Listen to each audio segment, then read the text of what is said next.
As the energy and transportation sectors continue to converge, fleet electrification strategy is emerging as a critical frontier. For utilities, the rise of electric vehicles means more than just new sources of demand. It's an opportunity to leverage EVs as dynamic grid assets. Yet, making this mission a reality isn't without challenges. What role do fleet operators and utilities need to play? And how can software bridge the gap between these stakeholders to unlock the full potential of vehicle-to-grid technology? Joining us today to help answer those questions is Mark Braby, Chief Commercial Officer at Synop. And we're eager to hear how Mark has tackled many of these opportunities and also bumped upon new challenges, both ones that were in the roadmap as well as more that were unexpected. I'm Jason Price, your host, coming to you from New York City. With me, as always, is Matt Chester, Energy Central producer and community manager from Orlando, Florida. Matt, we've seen so much discussion on Energy Central about the challenges and opportunities of integrating EVs into the grid. As we kick off the 2025 season, what's top of mind for the utility decision makers in Energy Central when it comes to EVs? Yeah, Jason, I know on Energy Central and even here on our podcast, it seems like we've had a recent influx of community interest in the V2G conversation and, of course, electric vehicles overall. And whether that's from policies that are making them more accessible, the technology improving and becoming more ubiquitous, or even because utilities are already starting to feel that impact quicker than they anticipated on the grid. It all comes down to what you just said, the need for utility decision makers to truly plan in earnest for what does the electrification of transportation mean for their needs? And actually, we're moving well past the planning and into that implementation stage. So early wins and failures across the country's power companies represent some critical lessons for our community members to know how, where, and when to bolster their grid assets to meet these evolving customer requirements and ensure, again, what it comes down to is we want to keep the lights on, we want to keep power reliable, and that's the name of the game, I think. Fantastic. Thanks, Matt. And before we dive in, a quick thank you to West Monroe, sponsor of today's show. Now, let's get started. Mark Braby, welcome to the Energy Central Power Perspectives podcast. Thank you so much, Jason, Matt. Glad to be here.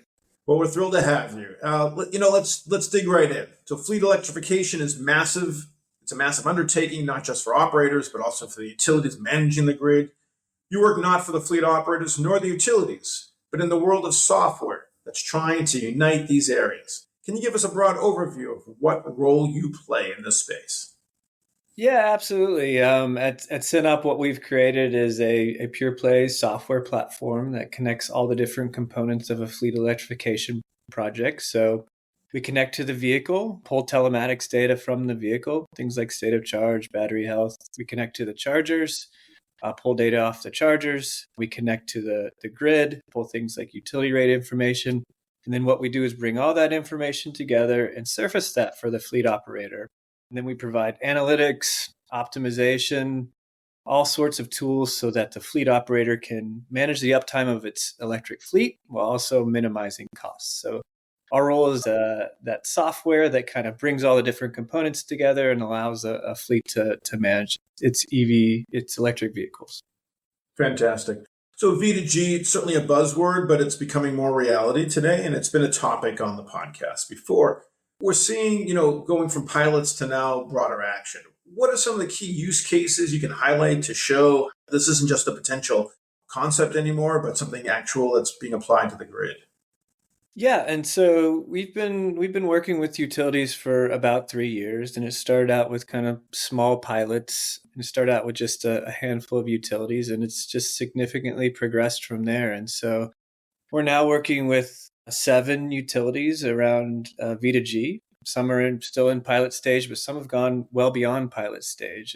And so we've seen it really progress over the years. We've seen the number of vehicle manufacturers really progress in terms of their ability to do V2G. The number of charger manufacturers that are involved has progressed as well. And so we're kind of the glue that brings it all together. But it's really come a long ways in the past few years. Mark, what are some other use cases that you're working on or use cases you'd like to share with our audience? Yeah, there's a wide spectrum of ways we're working with utilities around V2G and even the details of the interaction as well. And so With some of the V2G programs, it's utilities actually sending us an email requesting energy or power at a certain capacity at a certain time of day. We respond to that email, whether we can fit it into a fleet schedule or not, and then we schedule it accordingly with the fleet and then transact. It's a very manual way. We've also gone very deep on the integration perspective where that whole process is automated. So essentially, we receive a signal from a utility that they need energy or power at a certain time of day. We automatically see if we can fit it into the schedule, give a yes, no, and it's all done via API. And so that involves a software integration, but we've done that with a couple utilities. And then even further we've gone with a few utilities is actually integrating into their distribution management system, so their DERM system. And so we've done that on a couple occasions where there's both real-time visibility, so the utility can actually see the fleet's charging schedule, see the charging behavior, see how it evolves different seasons, different times of year, and then gain insight into how that fleet's charging, what the loads are going to look like. That gives them better capabilities to predict and forecast what the load's going to look like, and also forecast when they could actually support the grid in certain use cases. And then on top of that, they'll also request either demand response, demand side actions, or V2G. And again, given we have that integration, we can do that all automatically. So that whole process is automated between utility sending the signal, us seeing if we can fit it into the charging or the fleet's charging schedule, and then actually doing the transaction, executing the transaction. So there's a wide spectrum of where we're at in automation in terms of technology, but it kind of fits where utilities are at as well and where they're at on their electrification journey. One of the big concerns that utilities have is just the awareness, the understanding of the impact of EVs on grid stability and grid planning, not just on a daily basis, on an hour-to-hour basis, on a minute-to-minute basis. So talk to us, what are the data needs that you hear the utilities side needing to manage to make this all feasible as a practical technology today? Yeah, I mean, when you think about EVs and their role for utilities, I mean, it's a massive opportunity is one way to think about it, right? So it's a massive potential for load, but it's also a massive potential for problems, right? You need predictability around this load. I mean, utilities at the end of the day, their job is to keep the lights on and to manage grid uptime. And so what they really want is predictability and visibility. And so I think just understanding when these loads are going to come, when these vehicles are going to charge, where the chargers are at is super critical. And so that's the role Synop can play, is providing that visibility. And that's one of the ways we've been working with utilities. So V2G is one way, sending energy back to the grid. Demand side management's another way. So just mitigating load at certain times. But also just the third action there is providing that visibility, just having the data of where the chargers are at, when the load's going to happen, what the charging behaviors of these fleets are going to be. And so we're seeing that across light duty vehicles. That can be vehicles that a utility even has in their own fleet that they're operating. We're seeing that medium duty vehicles can be kind of last mile delivery vehicles, can be school buses. And we're seeing that in terms of heavy duty as well. That's kind of the long haul applications, could be drayage applications. So understanding each of these different use cases, where the vehicles are charging, when they're going to charge, what that load looks like, and having that real-time data is super important to utilities. Sure. And certainly vehicle to the grid is an exciting frontier, still in the early stages. But what other innovations are you seeing in the EV space that's playing a significant role in bolstering grid resilience, particularly during extreme weather events? What are you hearing in this area from the utilities? Yeah, so I think whether it's sending energy back, V2G, certainly one area. I mean, we're seeing that in different seasons now. So typically it was only during summer months. And so we saw it during kind of the hot weather months, big AC loads. Now we're seeing it in winter months. So during the cold snaps, we've done V2G transactions and support the grid during winter months. I think some other type of innovations are building management, combining vehicle EVs with building management, combining it with other generators and loads as well is super important. So I think it's combining kind of different microgrid aspects we're really seeing. And so we have a project, for instance, out in California where we're combining generators with battery storage, with EVs, and all working with the utility to not only manage an interconnection queue that the utility is trying to manage and keep the transformer and substation upgrades needed to a minimum, but also working with the utility on demand response and V2G from this side as well. So it's bringing together a number of different components of generation plus load, and it's kind of bi-directional communication and working with these utilities to support the grid.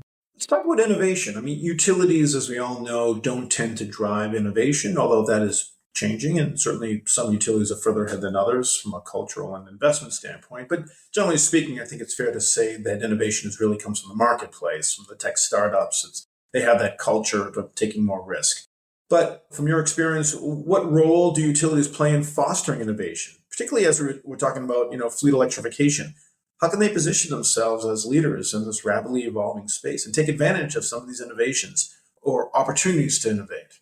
Yeah, I think utilities play a huge role. Obviously, the grid of the future is a big aspect of where we're headed from an emissions perspective, but also where we're getting our power and energy. And so things are just going to get more distributed over time. And so working with things like whether it's EVs or solar or battery storage is going to be really key for utilities staying on that innovation curve. And again, I think utilities can work with technology providers like us in a number of ways, and we can work with them on providing visibility into these assets. We can work with them on providing control and management of these assets. And it's all about kind of that bi-directional back and forth between these assets and the utilities' traditional way of managing the grid that's going to really lead us into the future.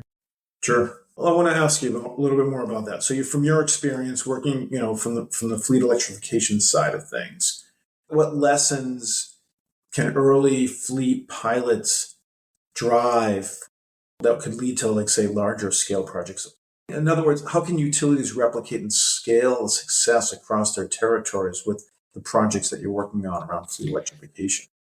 Yeah, I mean, what we've seen with a number of utility partners is they've just started out with managing their internal fleet. And so they've electrified a few of their internal fleet vehicles, done some testing, gotten used to charging hardware, gotten used to the software, maybe done some demand response piloting, perhaps done some V2G piloting, and then kind of progressed from there to how they want to work with their customers. And so it's been that kind of proving ground, that sandbox to really expand from there. And then utilities in some jurisdictions where they can, they will want to own, operate charging infrastructure for their customers. And we've seen some utilities do that, offer a charging as a service type of offering for their customers, manage the infrastructure, be able to take kind of that knowledge gap from the customer. I mean, it's kind of it's a big step for a lot of fleet customers going from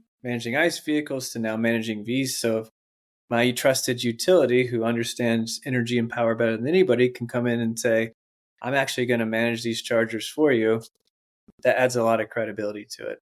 Some utilities aren't able to do that, either may not want to or may not, from a regulation perspective, be able to do that. And so, but utilities can still play a role there in terms of being that trusted advisor for the end customer and just really explaining what charger to buy, AC or DC, how the utility rate is going to work with their new fleet vehicles, what their new fuel cost is going to be. So really, that's what it is. It's their new fuel cost. So what their utility bill is going to look like after they electrify. So, and that can include strategies around when to charge, right? So energy and power are more expensive at different times of the day. There can be demand charges in certain areas. So how is that utility bill going to look in the future? And then what can be some charging strategies to make sure, again, fleet uptime is most important, making sure the vehicles are charged for their use case, whether that's school buses or last mile delivery.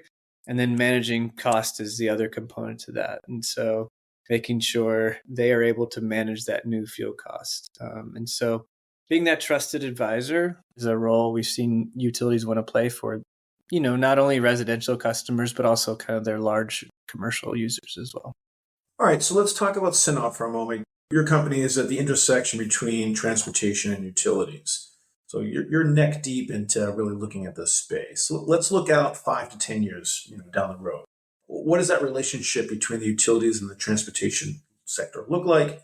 And how do you see technologies like EV, autonomous EV and broader smart charging networks? How does all this sort of shape that dynamic between the utility and transportation?